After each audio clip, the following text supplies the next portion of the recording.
Então, né, como visto no primeiro vídeo,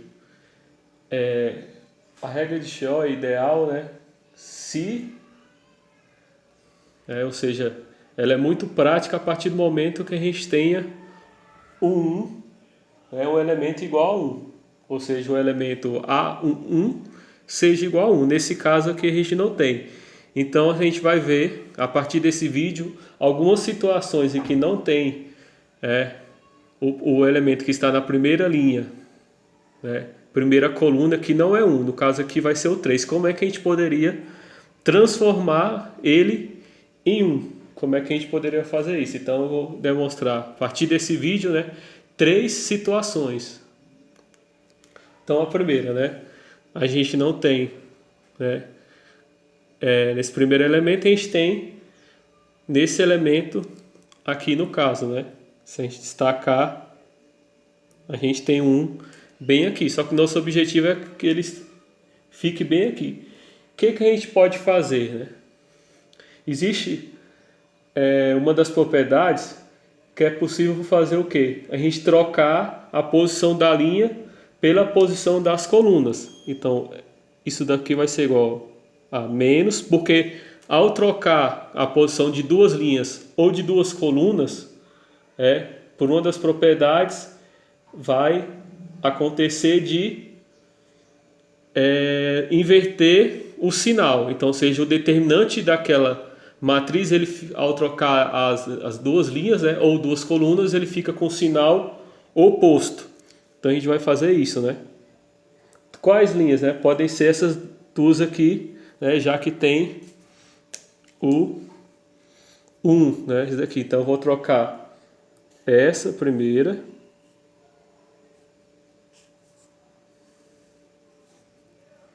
e vou trocar por essa. Então, o primeiro passo a gente vai fazer esse, né? Então, vamos lá.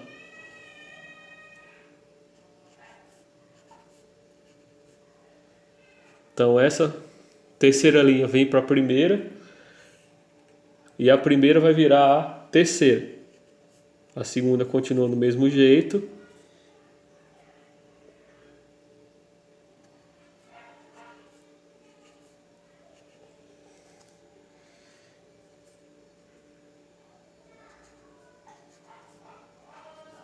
Então, o que mudou aqui simplesmente, né? Que a primeira virou a terceira e a terceira virou a primeira. Então, e ficou aparecendo o sinal na frente porque o determinante dessa, quando eu invertir, né, duas linhas, ele vai ser o oposto. Então, sinal, por isso que aparece sinal de menos aqui. Continuando, né? Só que ainda não apareceu um na frente. Então, a gente, nessa propriedade, para que a gente chegue a gente pode trocar no máximo duas vezes, né? Então, se a gente, no máximo, é possível obter trocando no máximo duas vezes, né?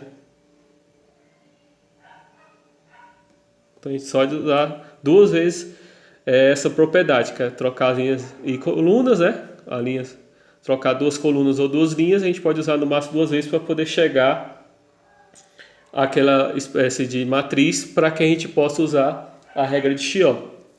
Então, vamos lá. O que a gente vai fazer? Se a gente observa aqui apareceu um, certo? E aqui, o que a gente pode fazer? Eu preciso que ele fique aqui, certo? Então a gente tem um bem aqui agora, né? O 1 já subiu, só que eu preciso que ele fique bem aqui. O que a gente pode fazer? Eu posso trocar, né? Eu posso trocar essa coluna por essa coluna, para que ele fique na posição que a gente quer para a gente aplicar a regra de Chiot. No caso, como é que a gente vai ficar? Então vai ficar 1, 3, 2 e 2. Esse aqui que era a primeira coluna, vai ficar a segunda. Por que, professor, mas por que estava menos, agora sumiu com menos? Lembra que se você inverteu a posição das linhas ou das colunas, fica com a matriz oposta. Então, no caso, aqui não fica mais com menos, né? Que agora aqui é mais. Então, ou seja, o determinante desse é o oposto desse.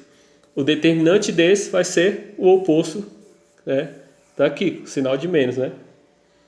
Então vamos lá. Então aqui 4, 2, 3 e menos 2, que a gente só inverteu aqui, né? Fez essa troca aqui, né? Aí 2, 6, 0 e 3. O resto continua igual. E agora, né, você já pode aplicar a propriedade vista no primeiro vídeo. Então, por exemplo, eu tenho aqui o 1 aqui, então já pode usar a regra de Chió para poder calcular o determinante, né? Então, seja a partir dessa propriedade.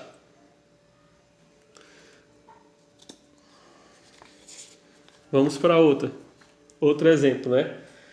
Aqui, novamente, eu não tenho o 1, né? Que tem que estar na primeira linha, primeira coluna, para poder usar a regra de Chió. O que a gente vai fazer, né? Então, seja essa regra, a regra de Chió, ela é prática se o 1 estiver posicionado aqui. Ele não está. O que a gente vai fazer? A gente pode também usar o teorema de Jacob, né, que inclusive tem no livro Fundamentos da Matemática Elementar, é uma das propriedades. O que a gente pode fazer? A gente pode escolher uma das linhas, né?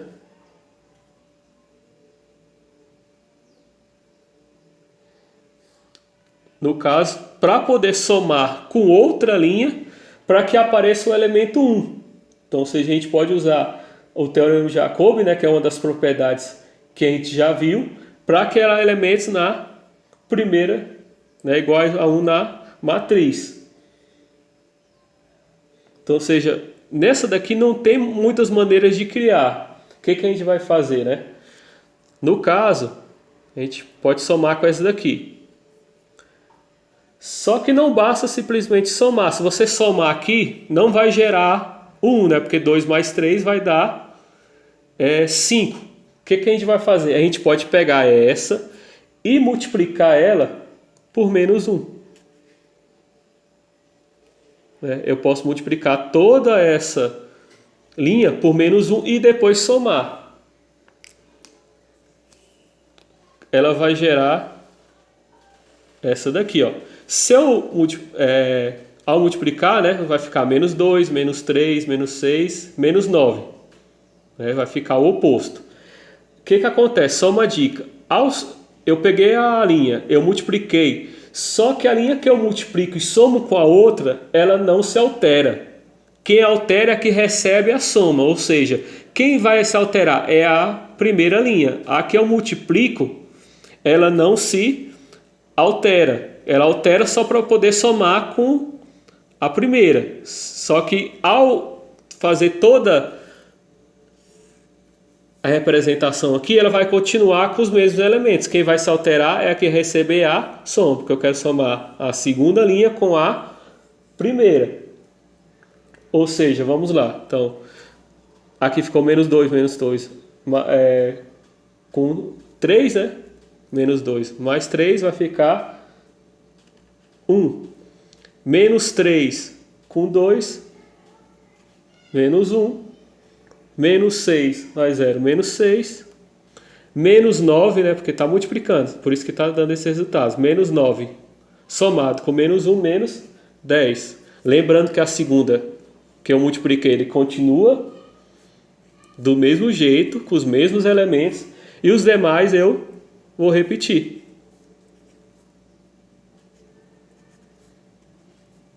O que a gente pode observar? O elemento 1 apareceu aqui. Ou seja, agora eu posso usar a regra de Chió.